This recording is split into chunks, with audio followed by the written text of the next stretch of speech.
So what happened? Does anybody know what happened? What happened was Errol Spence stopped that boy.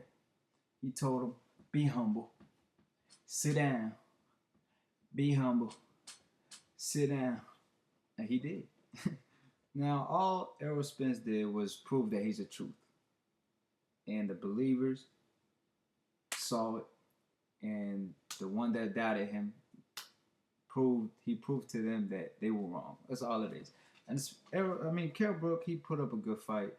But like I said, in order for him to win this fight, he had to prove that he was special, just like his name. You know what I mean? Like he had to prove that he was special. He was special enough to give Kell Brook a good fight, but not special enough to beat him because you have to be great to beat Errol Spence. You know what I mean? You can't just be um, a good or great fighter. You have to be a really great fighter to beat him. So, I mean, a guy sparring with Floyd Mayweather and giving Floyd Mayweather all he could handle with six pro fight, I mean, that should tell you everything. And people say, "Oh, Floyd Mayweather, he just got his jail." Nah, Floyd was knocking sparring partners out. You know what I mean? And Errol did his thing still. But anyways, back to the point. Now, a lot of people making excuses for Kell Brook. And what's funny is some people making like our video making excuses. Like, how many excuses do you have? You know, I mean, don't take the credit from Errol Spence. Give Errol Spence the credit he deserved because he earned this shot. He fought the champion, even though he had all the disadvantages going into the fight, fighting in his hometown.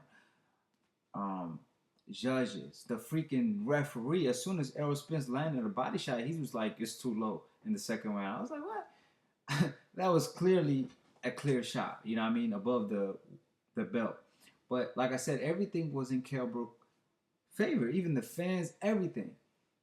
And you telling me y'all still taking credit away from this guy? Like, I mean, he's not even a trash talker for me to understand. Like, okay, why this is why people don't like him. Like, he talks trash a lot. Nah, like he's as humble as it comes. You know what I mean? People, you see somebody like him, be like, man, I want all the success for this guy, and all y'all do is hate. But let's break this shit down. Let's knock off all the excuses. Let's break why, because I talk more about the technical aspect of things, not what happened, because we clearly saw everything. Like I talk about basically, I break shit down basically. So the reason why I picked, like I said, my prediction was 100% true. You know, is it going to be a tough fight? And Errol Spence going to break him down and knock him out in the later rounds. That's exactly what I said. That's exactly what took place. The only thing I said Kell Brook has good going for him is his size, and he doesn't telegraph. He's good with the 1-2. He just comes off like, you know what I mean, without him telegraphing anything like Keith Thurman or other fighters. Like with their shoulders, you could tell he about to throw a right hand because you could see his shoulder. You moving, you know what I mean? You can't do that with Kell Brook. Plus, he leans forward like that and then throws the right hand to cut off the distance of the shoulders. You know, when you rotate, you're killing this distance, so it's easier to land this like you landing the jab. And for the people who be like, "Oh, you doing it from a southpaw position when you explaining Kell Brook," that's because I'm freaking recording myself so the screen rotates. God damn it! So that's for the dumb people out there that always got something smart to say. But the reason why he really lost the fight was the fact that fundamentals. That's what I will say. That's why I picked Errol Spence because fundamentals is everything. The reason why I say that because Kell Brook, what y'all notice with him, he always got his hand down. His lead hand is always down. And it's like that, you know what I mean? Kind of like shoulder roll, but it's not really shoulder roll because he's not shoulder rolling. But he's always down. The reason why he do that, I guess his style, he more comfortable that way. He got to a bad habit. I mean, you know, multiple things. His style, everything makes him a little more awkward at times with his counters. But when you find a southpaw like Errol's like this, very tight. Um, you know what I mean? Like is and his hand is always up. So he's always going to be able to reach you with that jab and catch you. No wonder his elbow bone got broken, because this jab is open all night for Errol Spence, because Kell Brook hand is down, so he could time him easy all night. The jab was there for Errol Spence all night. That's why he was landing it like a power shot. That jab was a power shot landing on Kell Brook.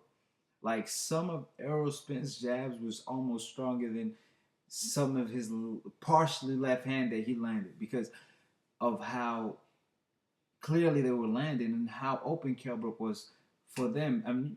I mean, fighters like Gamboa, that was the turning point in the Terrence Crawford versus Gamboa fight. Like I kept telling people, as soon as Terrence Crawford switched southpaw on Gamboa, Gamboa was doing very fine in that fight. I mean, of course, it's different situation in that fight, because in that fight, Kell Brook, in the Gamboa was, like 4 or 5 inch shorter, like 7 inch. Terrence Crawford had 7 inch on Gamboa, like as far as reach, so he could reach him easy. But my point is, if Gamboa had his hands up the whole time, Terrence Crawford wouldn't have the. He had an easy time as soon as he switched southpaw, landing jabs on Gamboa, because you could have good head movement, but you're gonna get tired of head movement, and then the jab gonna be constantly landing when you're not focused. And you know what I mean? And as soon as that jab start landing, other punches come flying, like straight left and all other punches, body shots and everything. And that's what happened to Gamboa. And that's exactly what happened to Kell Brook in a different situation. Because, Roy Jones, for example, does the same thing. He keeps his hand low, but Roy Jones had the reflexes. So he wants you to throw the freaking jab so he could counter it. It's his style. It works for him till he got older. But like I said, with Kell Brook, doesn't have that upper body movement like everybody was making excuses out for him. He's not Floyd Mayweather. When was he Floyd Mayweather with his upper body movement? Watch Kell Brook versus Jones. It was the same fight. He almost got broken down, but Jones didn't have the power nor the skills to stop Kell Brook. But he had Kell Brook hurt. A couple times he was landing crazy shots, just like Errol, but Errol was just on that other level that enabled him to stop Kell Brook. And that was really one of the key factors in that fight, was the freaking jab. Like, this is how people overlook that, but that was one of the key point for Errol victory. The way he was throwing that jab and reaching sometimes, I was surprised that Kell Brook didn't slide and counter that jab. The way he was reaching, I knew Errol Spence saw that. You know what I mean? So that's why he was reaching sometimes for it, because of that. So I'm pretty sure that was something they worked on. Another thing, the body shots. The body shots is not because Kell Brook didn't make, he struggled making weight. That's why he got gassed out. Nah, it's the body shots. Trust me. Because in the weigh-ins, Errol Spence looked more drained than Kell Brook. Even Kell Brook told y'all after the fight he could fight at 147 one more time, and he want to, or some shit like that. So that tells you right away, if he really had a struggle like that, he would have just been like, oh, no, I'm moving to 154. And he could have used that as an excuse. But because he said he could fight 147 again, that tells you he could make it no problem. Not no problem. If Errol Spence struggles, but he could make it, without hurting himself. And like I said before, Errol looked more drained than Kell Brook. Kell Brook was in a better spirit fight night than Errol Spence. Now, as far as your boy Errol Spence, like I said, the reason why Kell Brook got gassed out late, because of the body shots. Kell Brook was throwing sneaky body shots, man. Not Kell Brook. Errol Spence. Is another thing when you throw them body shots and you all aggressive and you put Kell Brook on the rope. He did that too, but it was them sneaky body shots that I think hurt Kell Brook the most. Kell Brook, what he would do is a veteran move. Floyd Mayweather did that a couple times versus Canelo. What he do? He throw the right hand, and then he throws himself at you to smother your work, so you can't come back with a counter to the head, because he's moving towards you. Even if you hit him, is at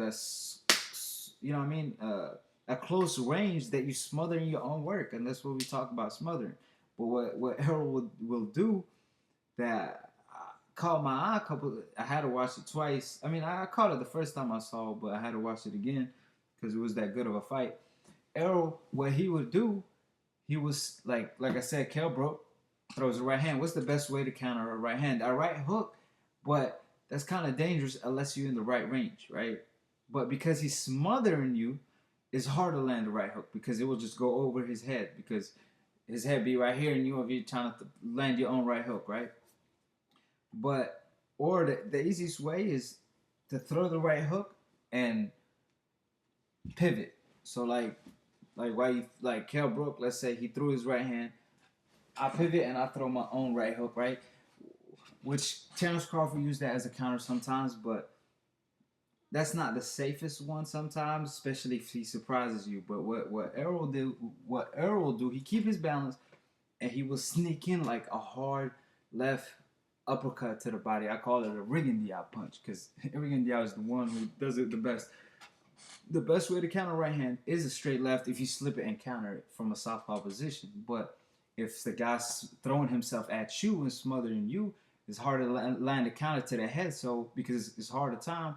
So because you got to worry about ducking the punch, and then by the time you come back with your own punch, he's on you. So the body doesn't move; it's coming towards you. So it doubles the impact of the body shot you about to land.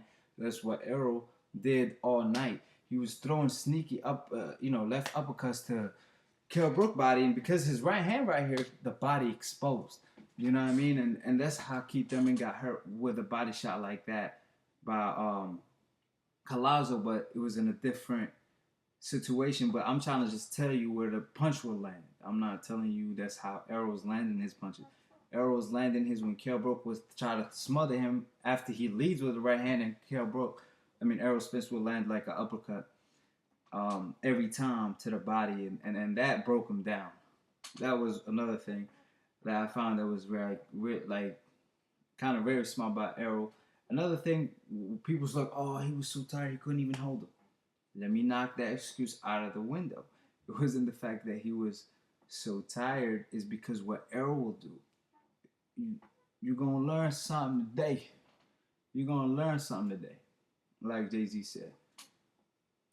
What it is, if somebody's trying to hold you, they had to put their arms around you or around your arm or somewhere, right? If they put their arms around you, you could push them with your head and let your arm loose and throw. And Errol will do that sometimes when Kell Brook did that. And you know what I mean? And get close to them and push them. All of a sudden, you know what I mean? And then once your hand loose, let your hands go. Or what you could do, don't even, sometimes Kell Brook will try to push Errol head down or put his arms around him, you know what I mean, to smother him. I mean, just to hold him or whatever, right? But what Errol will do, he would like squat almost, when you do squats, but in the boxing position, squat and move his legs backward, which creates a distance, and he pushing back so Kell Brook can't tie him up, right, or hold him. So that's why Kell Brook had a hard time holding Errol, because Errol, every time he do that, every time Kell Brook tried to hold him like that, Errol will push his back backward. So it was hard for your boy Kell Brook to hold him, and that was the reason. Now, what Kell Brook could have did as far as the adjustment, he probably could have tried to act like he wanted to hold him, and then throw an automatic body shot, because he knew, you're vulnerable for a body shot when you do that. But Kell Brook, Errol Spence have his hand at all time, and because he got good fundamentals, he always got his hand in position, so he probably would have caught it. But I'm just saying, I would have did that, just freestyling and shit if I was in the fight. But Kell Brook didn't have no answer for that. Now, what is one thing he did that was very slick and early in the fight?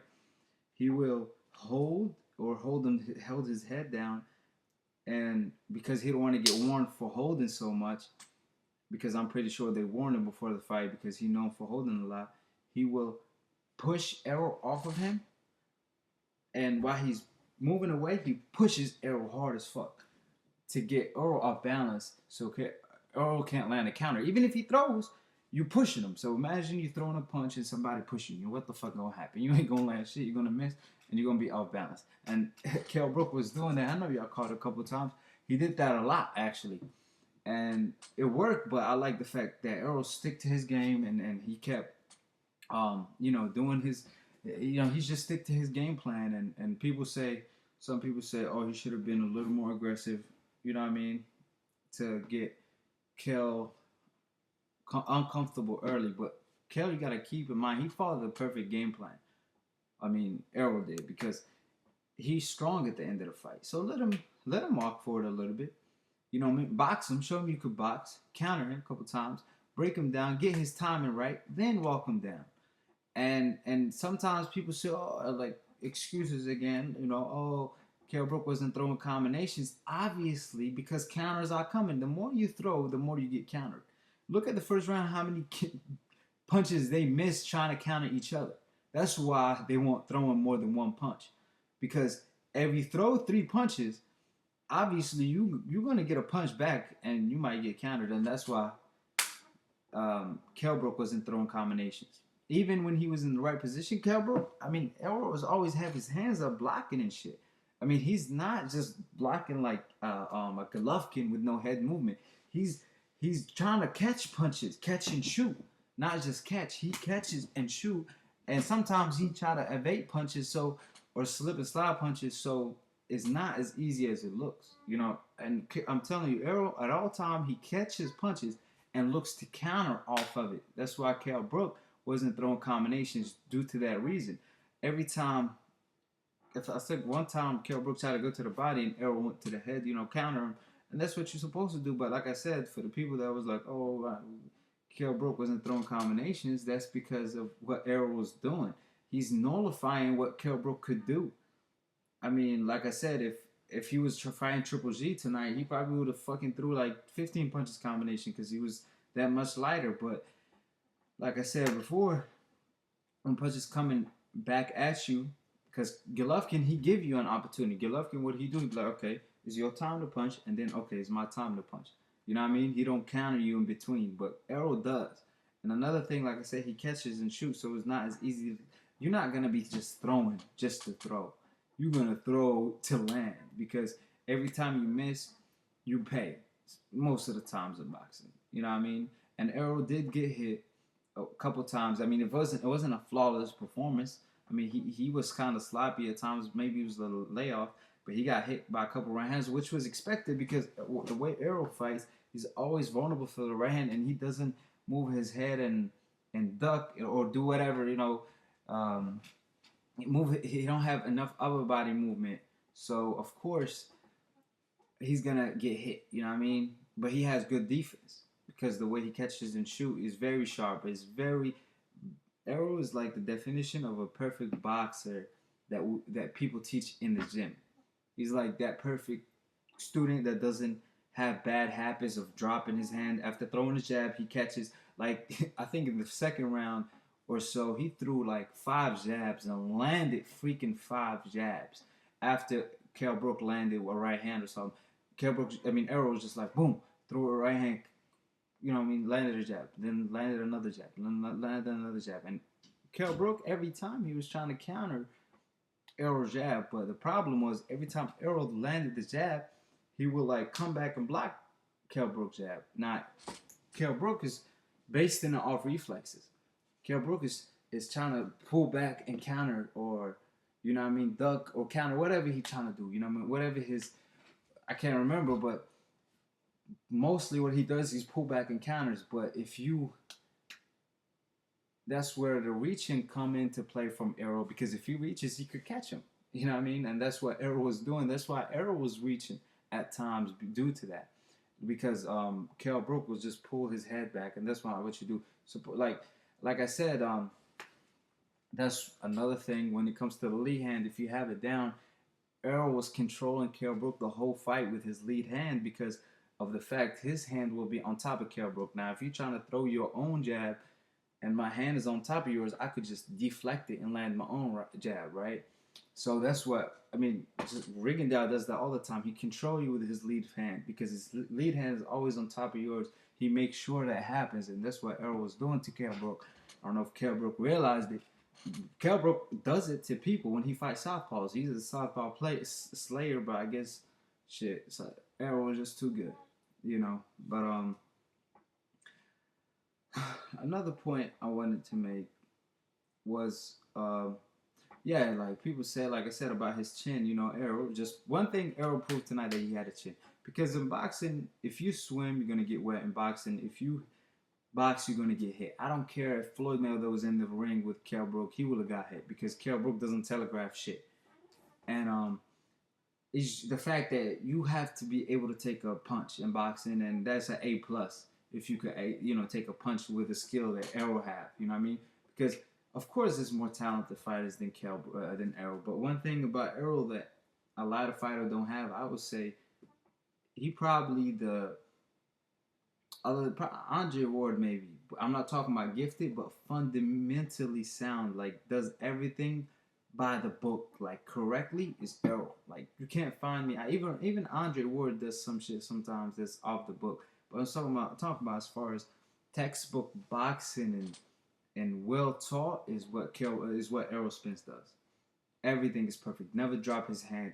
Always in position. Always in balance. You know what I mean? Combinations. 1-2 on point. No telegraphing. None of that shit. You know, Kell Brook, like I said, he's very awkward. The reason why he dropped his hand, his style is kind of awkward. You know, I think he tried to fight like Nassim Hamed because like one time Kell Brook Errol Spence threw a jab and Kell Brook like did some shit like try to throw like a counter uppercut to the jab, like you know what I mean, slide the jab this way and land his uppercut like as a counter. But like I said, you might see it at a different angle because the camera. You might see me as an orthodox fighter trying to do this shit or a southpaw when I'm trying to be an orthodox fighter. But like I said, he tried to do awkward counters, and he probably tried to do what Nassim Hamed does. But like I said, he's very good as far as his style because it works. It's just that Errol is just a better fighter. Like I said, you know, give the guy his credit where credit is due because Kell Brook will like throw a right hand, right? And then he will switch to a southpaw stand if you back up and keep jabbing. You know what I mean? Because it's easier to land. You know what I mean? And it's safe because you could escape this route like easy. You know what I mean? It's just his style. But what Errol will do, he won't try to counter that. What he will do one time, you know, a couple after he got used to him and read him, he would counter him with a left and move. But early on the fight, when he just was like, hold up, what the fuck is this guy trying to do? What he would do, he would just step back or move to his left because that's the right thing to do. Because Kell Brook, he threw the right, he switched his stand, trying to, you know what I mean, land on you, and Errol just moved away. You know what I mean? It sounds simple, but in the fight, if you don't do the right thing and you stay in the wrong spot, you know, Kell Brook will eat you up. I mean, Errol was moving toward the right hand of Kell Brook as soon as the fight started. But he's smart enough because he knows his distance and he's landing his jab. When he was walking toward Kell Brook, he wasn't trying to toward the right hand. He wasn't trying to land his left. He was trying to land his jab. He knows where he could land and where he can't land. And when he was landing his jab, he was aware of the right hand, and he never got hit by the right hand. A lot of the punches that they were screaming and whatever didn't really land on an Errol. I mean, if anything, it grazed him. I mean, he got hit here and there, of course, but at the end of the day, like I said, I think the first round was for Errol, second round was for Brook, third round for Errol, fourth round for Brook, and then fifth round for Errol. Sixth round, maybe Brook or Errol or some shit like that. And then after seventh, or from the seventh on, some shit like that was Errol. Maybe Brook had one round in there. And then when he broke him down, it was over. You know what I mean? Once, like I said, and that wasn't because of him fatiguing. That was because Errol had a hard time making weight too. Is because of freaking Errol, the type of work he put in. Like the dude, give the props where props are due. You know what I mean? But anyways, like I always say, subscribe if you want to get smarter by the minute. Don't subscribe if you want to get dumb about a second and listen to these casual ass fans. Like what I do, I try to bring the technical shit down because so when you go back and watch the fight, you catch what I'm seeing because when you fight, it's different. Like, you know what I mean? If you never fought, you probably don't see these things. I mean, I watched the fight one time just to see who won. Then second time to see this small little things. You know what I mean? Third time to see their footwork, how they moving when they fighting, not really watching the punches because I know what landed. You know what I mean? So that's how I look at fights. I already watched this fight 3 times. That's why I'm speaking on it like that because I'm reading the comments and I'm like, hold up, like people don't know what the hell they talking about. I mean, Roger Mayweather was in line when he told y'all don't know shit about boxing. But anyways, nobody beats Errol from 147 below. I mean, I'm not gonna say he's the number 147. Even to me, he is. You know what I mean? Keith Thurman on the top 10, 5 pound for pound. Errol entered the top 10 pound for pound. If he beat Keith Thurman, he enters the top 5 pound for pound. If Keith Thurman beats Errol, he enters the top 5 pound for pound. But like I said, I won't say he's the number one of 147, even though I know he is. But I gotta give Keith Thurman his respect. You know, nobody beat him yet. He's a two-time world champion. You know, let him fight for it. Let Keith Thurman prove himself. Because a lot of people say, oh, people like Errol ain't ready, this and that. But was Ali ready? Who did he beat before he beat Sonny? Of course, the champion always gonna have better resume than the prospect because the champion fought for the belt. He beat fighters better than the prospect. But it's all about the skill. I mean, Ali beat Sonny Liston, right? Who had the better resume when they fought? Floyd Mayweather, when he first fought for his first belt, who had the better resume? Obviously, his opponent. Like I said, at the end of the day, it's about the skills. It's the fact that you could look at a fighter and be like, oh, he's going to be great. Like Terrence Crawford. I saw Terrence Crawford for the first time. I was like, oh, he's going to be pound for pound guy on the top 3 pound for pound in the future. And what happened to him today? He is. I still got that record on camera when I first time seen him fall when he fought Postal or something. Not Postal, but that guy who knocked out Mir Khan. But my point is, like, if you see Shakur Stevenson, when first time I seen him spar, I was like, he's gonna be a champion. He's gonna be a great fighter, just based on the skill that I saw. He reminded me of Rigan Diallo. Like, I was like, oh shit, like this guy has like a very calm style with his counter ability, and so if you watch Steven Shakur right now and be like, oh, he ain't shit, then you don't know shit about boxing. Because the whole thing about somebody who knows an analyst or somebody who knows boxing is the fact that you could look at a fighter and tell me how good he is. Like, you know what I mean? But at the end of the day, like I said, Errol ain't nobody beating him 147 or below. I'm Terrence Crawford, a good fighter. He's a great fighter. But it takes a great fighter to be another great fighter. You can't just... A great fighter will always be a good fighter. Terrence Crawford, a great fighter. Errol Spence, a great fighter. When you got both great fighters, you have to look at the aspects as far as what's separating them. Weight classes. Errol always fought 147 and above, 154 or some shit like that at the Olympics, 152.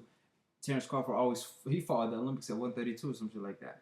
So he never made it to the Olympics. He lost to Saddam Ali, but he fought the Saddam Ali 132 or something like that. So when you look at it that way, think about it. You got Terrence Crawford moving up from 140 now to 147. Errol gonna have the size advantage, and you don't want a guy like Errol to have a size advantage on you. You know what I mean? I'm not talking about reach and shit. I'm talking about size. You know what I mean? Like natural size advantage. And I think because if they were both at the same weight, I would have been like 50-50. But because Errol is the naturally bigger guy, I would say I would favor Errol. And I don't think Terrence would be too in a rush to fight him like he's in a rush to fight Keith Thurman. Not saying he's gonna duck him. I'm pretty sure Terrence will fight anybody, but I'm just saying, like, if you know what I mean, like, it's just common sense. I mean, Errol is just a bigger guy. When two great fighters fight with equal skill level in different aspects, size is gonna matter. Then that's why I would pick Terrence Crawford. So if Terrence Crawford could, favor Errol Spence, but if Terrence Crawford could move up in weight and beat Keith Thurman and Errol or whoever, he's an all-time great for me, straight up. If Errol could beat Keith Thurman, which I think he can, and then fights Terrence and beat Terrence Crawford, he's a legend. But if he moves up in weight and beat Lara and Demetrius Andre, now that's a different story.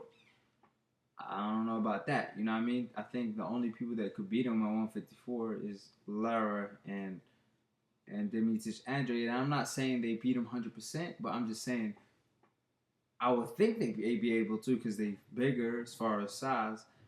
And you know, Demetrius Andre is almost 6'2", some shit like that. You know what I mean? Like, that's too much of a size advantage over a guy. Like, when both fighters are in the same skill level, when somebody has that much height and reach on you, then it's hard for you. It's hard for me to pick you against him because you know what I mean. Like at the end of the day, my point is if he could move up away and beat them guys, because I know he could beat Canelo, but if he could beat those guys, then he's an all-time great for me. That's it. But always, you know what I mean. Always keeping in touch with Errol. Always watch his fights. You know, he's a very entertaining fighter. Compared him to Sugar Ray Leonard, not by his style, but by the way he compose, the way he carry himself and shit. Like the way he talks, very respectful and all that. You know. But subscribe below. Let me know what y'all think about the fight and who y'all want to see him fight next, other than Keith Thurman. Because who will he fight in between those fights? Because you know we know he got to fight Keith. He will fight Keith Thurman, but who will he fight between that and the Keith Thurman fight? And who will Keith Thurman fight between him and Errol? Because I'm pretty sure he ain't gonna come back after a layoff and an injury fight Errol. Peace.